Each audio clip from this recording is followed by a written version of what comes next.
Announcing a game as part of the first few flagship exclusive of a console generation comes with expectations. Everyone needs to justify their $400 purchase and, more importantly, have ammunition to fuel the fire of war.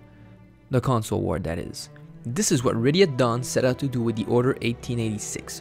After poor showings to the press and a delay, it wasn't looking too good for Majesty's Knights. But can this third-person shooter turn the tide of battle and make it into fanboy arguments for years to come? Or will it just perish into bargain bins across the world? I'm as good as dead already.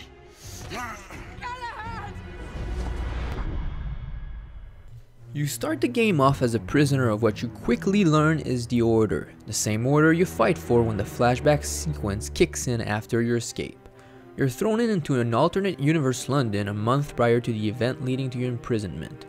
You play the role of Sir Galahad, an actual knight of King Arthur's Round Table, but Ready at Dawn decided to trade swords and shield for machine guns and pistols. As the Order, you and your comrades work together to fight off an invasion of half-breed, a mix between vampire and zombies. Of course, things can't be this simple, so a banner rebel is added to the mix. Throughout the 6 hours or so experience, you get to find out where the protagonist Galahad fits into all of this. It's your typical video game story with a few plot twists gathered around and a convoluted plot that you never fully understand but do not care to. You will also see historical characters play minor or major parts in the game, though the game doesn't get the chance to expand on them due to its length. You may have heard me mention by now that the game is on the shorter side of single player games. Although this is true, the story does manage to keep things interesting enough for you to see it through to the end.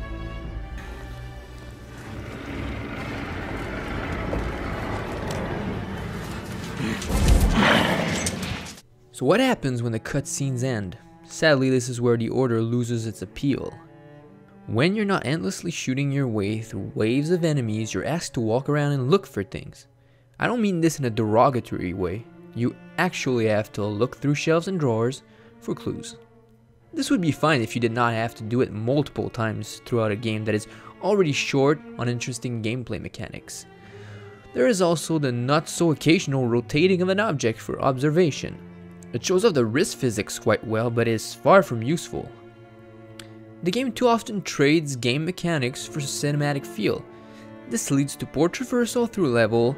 Instead of simply running up to a ledge or gap, a button prompt pops up to transition into a short scene. The transition may be seamless, but it makes for slow and sloppy gameplay. And don't get me started on the final level. Ready at Dawn's idea of a final boss is putting you in a room with a ridiculous amount of enemies and recycle a fight seen from an earlier chapter. The Order's gameplay falls way short. When you're stuck behind cover fighting off enemies for what seems like an eternity, or spend your time walking around looking for something with the ability to run suddenly turned off, you're glad the game is short. Look, monsieur, God did not save this queen. Where the game cannot be denied its rite of passage is for the visuals. The game looks stunning. The character's facial traits are lifelike and sometimes even make you forget that when the breathtaking cinematic is over, you're back to actually playing the game. Saying a game is only enjoyable when watching a scene is obviously not a compliment, but I've gotta give credit where credit is due.